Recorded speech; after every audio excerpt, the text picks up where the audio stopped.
اللهم صل علی سیدنا مولانا محمد بارک وسلم صلاۃ والسلام علیک یا رسول اللہ صلی اللہ تعالی علیہ وسلم۔ دیکھیے یہ ماہ مبارک یعنی کہ ماہ رمضان المبارک کا مہینہ ہے، اور اس مہینے میں ہمیں اور آپ کو صدقہ فطر بھی ادا کرنا پڑتا ہے۔ آئیے صدقہ فطر کے تعلق سے کچھ ضروری باتیں ہم اور آپ جان لیں۔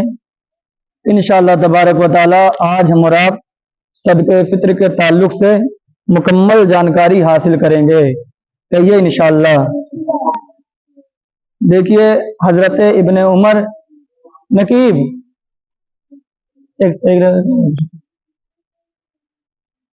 حضرت ابن عمر رضی اللہ تعالی عنہما نے کہا کہ رسول کریم علیہ الصلوۃ والسلام نے واجب ٹھہرایا صدقہ فطر کو غلام، آزاد، مرد، عورت، بچے، بوڑھے، ہر مسلمان پر ایک سا جو یا کھجور، اور حکم فرمایا کہ نماز عید کے لیے نکلنے سے پہلے اس کو ادا کیا جائے، یعنی کہ نماز عید سے نکلنے سے پہلے اس کو ادا کیا جائے، یعنی کہ صدقہ فطر کو، ٹھیک ہے۔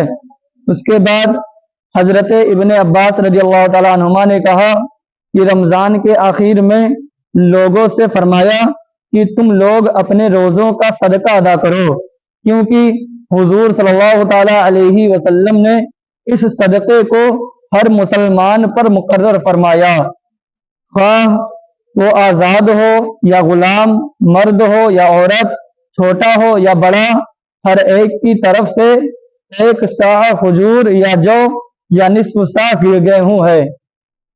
اس کے بعد حدیث پاک ہے، حضرت عبداللہ بن ثعلبہ یا ثعلبہ بن عبداللہ بن ابو سعید اپنے والد سے روایت کرتے ہیں کہ حضور صلی اللہ تعالی علیہ وسلم نے فرمایا ایک صاع گیہوں 2 آدمیوں کی طرف سے ہے، خواہ وہ بالغ ہو یا نابالغ، آزاد ہو یا غلام، مرد ہو یا عورت، خدا تعالیٰ اس کی بدولت تمہارے غنی کو پاک کرتا ہے اور فقیر کو اس سے زیادہ دیتا ہے جتنا کہ اس نے دیا، ٹھیک ہے۔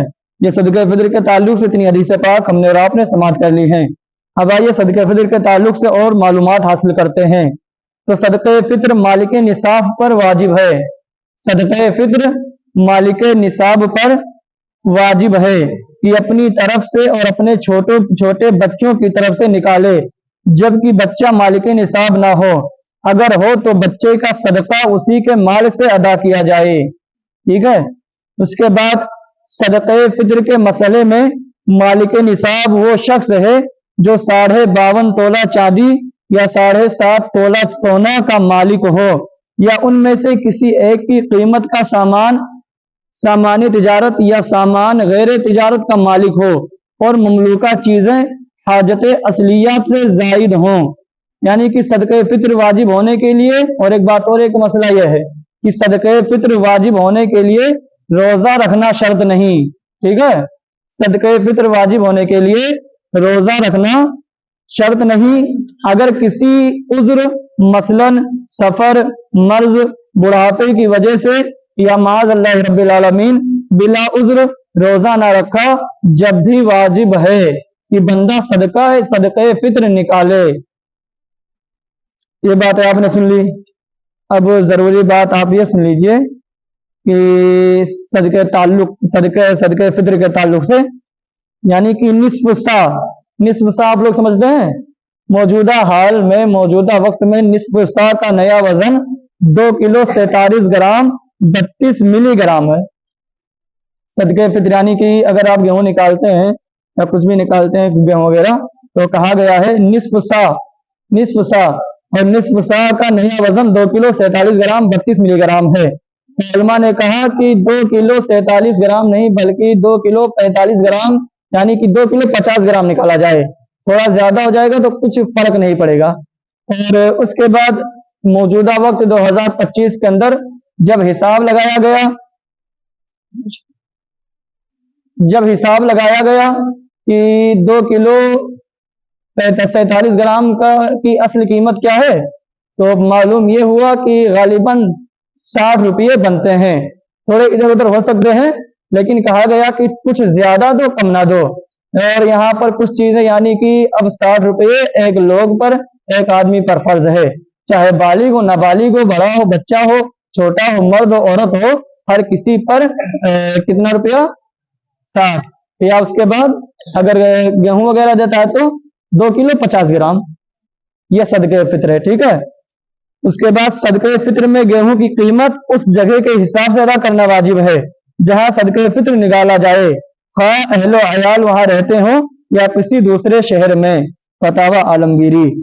اور اس کے بعد ایک مسئلہ میں آپ کو یہ بتا دوں، جیسے گیہوں وغیرہ کے علاوہ جیسے اگر کوئی چاول، کھجور، منقع ان چیزوں کے میں صدقہ فطر ادا کرنا چاہے تو کیا کر سکتا ہے؟ تو دیکھیے گیہوں جو کھجور اور منقع کے علاوہ اگر کسی دوسری چیز سے صدقہ فطر ادا کرنا چاہیں، مثلا چاول، باجرہ اور کوئی غلہ، تو آدھے سا گیہوں یا 1 سا جو کی قیمت کا لحاظ کرنا ہوگا۔ بہار شریعت حصہ پنجم صفحہ نمبر 17۔ اتنی باتیں ہم آپ نے سماعت کر لی ہیں۔ اگر صدقہ فطر کے تعلق سے کوئی مسئلہ رہ گیا ہو تو آپ لوگ پوچھنا چاہیں تو پوچھ سکتے ہیں۔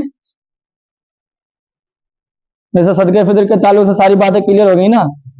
اگر کوئی باتیں نہ جیسے شک ہو یا کلیئر نہ ہوئی ہو تو آپ لوگ پوچھ سکتے ہیں، ٹھیک ہے؟